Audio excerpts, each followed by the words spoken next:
Have you ever wondered why certain people who enter your life seem to always touch the same sensitive point, as if they knew exactly where to hurt you? It's not a coincidence. And it's not bad luck either. The truth is that many of the pains we feel in relationships don't come from others, but from something that already exists within us, something that hasn't yet been looked at with attention. Imagine that each person you emotionally connect with functions as a mirror, but not an ordinary mirror, rather one that reflects hidden parts of your interior, aspects that you don't want to see, that were repressed, forgotten, or rejected by you throughout life.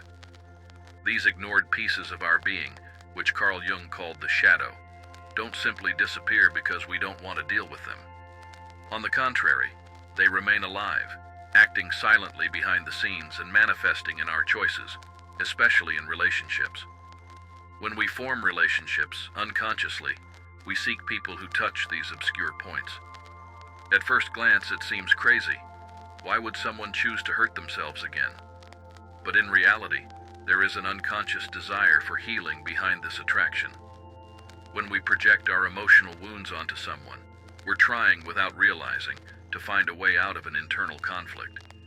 It's as if we were saying, "Hurt me in the right place, so that I can finally look at this." This process happens in silence. We don't realize that we're transferring our pains, fears, and insecurities to the other, hoping that he or she resolves them, or confirms what we already believe about ourselves. If deep down you feel unworthy of love, you'll end up attracting someone who reinforces this feeling. If you believe you'll be abandoned, you'll seek, without knowing, someone who feeds this narrative. The most intriguing thing is that the more we repress these internal aspects, the more power they gain over our lives. Projection, then, becomes a defense mechanism. Instead of accepting what we feel, we prefer to see these feelings in others. And so, we remain trapped in patterns that repeat themselves, with different stories, but very similar wounds.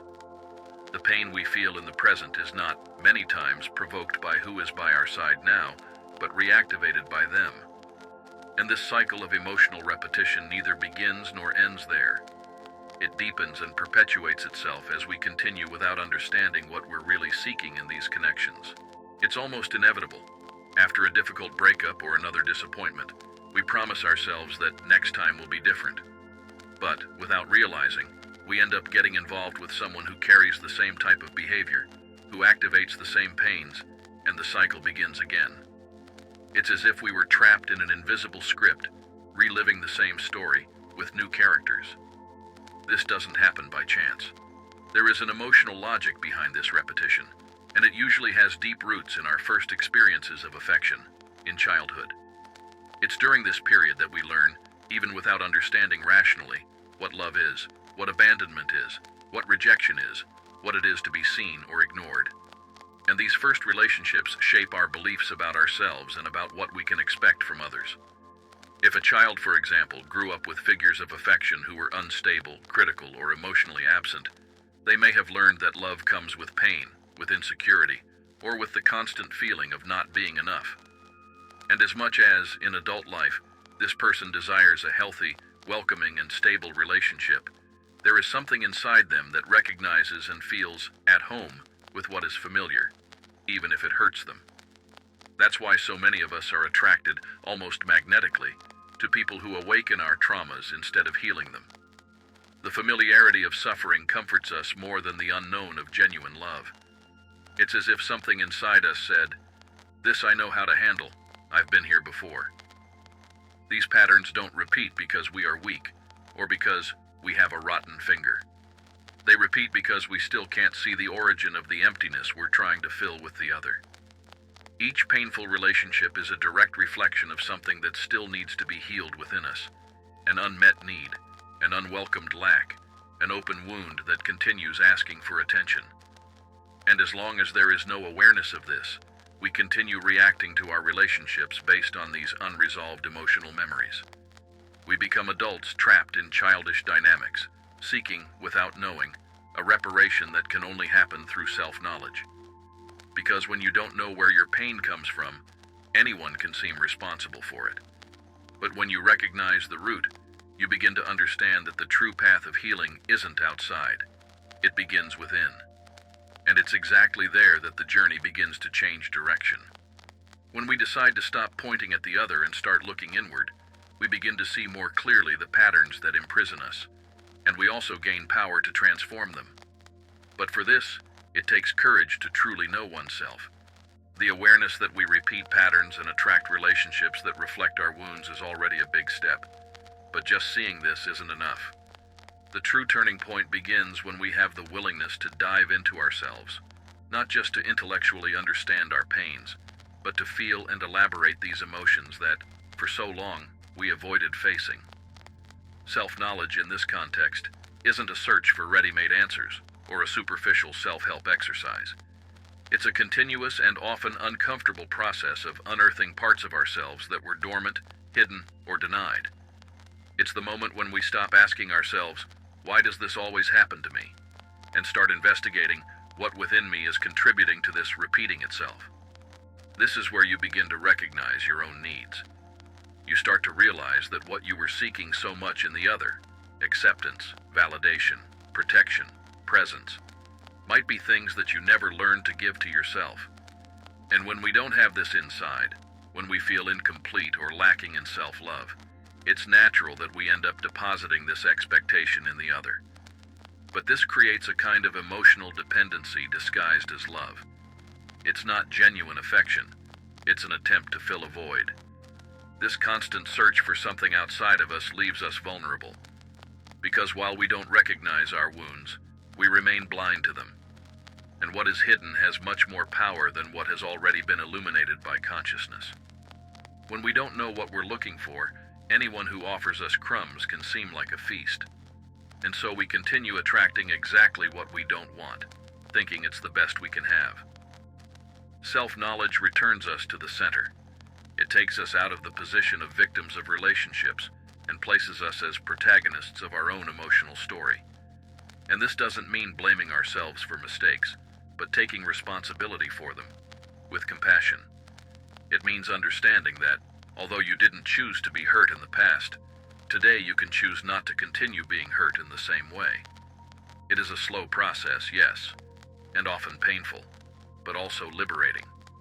Because the more you know yourself, the less you need the other to tell you who you are. And with this, you begin to choose with more clarity. You begin to say no with more firmness. And above all, you begin to build relationships from completeness, not from lack.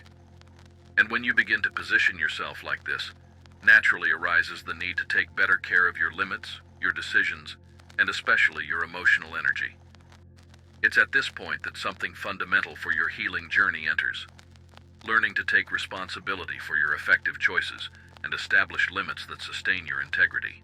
From the moment you begin to see yourself more clearly and understand the role that your own wounds play in your choice of relationships, a new type of challenge arises. To stop expecting the other to change and start taking your part in the process. This is emotional responsibility. And although the term may seem heavy, it is in fact liberating. Because when you understand that you are responsible for what you accept, what you repeat, and what you tolerate, you also understand that you can choose differently. We often hear that we should protect ourselves, that we need to love ourselves more, but rarely are we explained what this means in practice. Loving yourself more isn't a feeling that appears out of nowhere. It's a daily construction, made of small decisions that communicate to yourself what you deserve. And one of the most concrete forms of self-love is the ability to establish clear boundaries, even when that means disappointing others. Many people have difficulty with this because, from an early age, they learned that saying no is selfish, or that putting yourself first is synonymous with coldness. But the truth is that, without boundaries, we become free territory for others' projection. And the most tragic thing is that, the more you ignore the signals from your body and your intuition, the more you reinforce the unconscious idea that you're not worth being respected, neither by yourself nor by anyone else. Emotional responsibility is understanding that, although you don't control the intentions of others, you have total power over what you accept or don't accept in your life. And this requires discernment, not impulsivity. It requires pausing, observing, noticing when something emotionally disorganizes you, and having the courage to interrupt the repetition before it becomes trauma again. But taking this kind of responsibility isn't the same as blaming yourself. On the contrary, it's freeing yourself from the dependency of someone coming to save you. Because when you expect others to treat you well without treating yourself well first, you put yourself in a position of dangerous vulnerability. You expect recognition from someone who may not even know how to recognize themselves. Healthy boundaries aren't barriers against love. They're structures that sustain true love. They don't push people away, they just filter. And this filter is essential for you to stop getting involved with those who only reinforce your pains and begin to connect with those who recognize your truth. But this change in posture is only possible when you're no longer running from your own shadow, when you stop fearing it and start integrating it. Because what you deny within yourself continues to control you. And it's precisely when you embrace this forgotten part that the deepest transformation happens. Facing your own shadow is one of the most challenging and most liberating tasks of personal development. Because it's not just what's bad in us. In fact, it includes everything that was rejected, hidden, or repressed because, at some point in life, we were made to believe that it wasn't acceptable.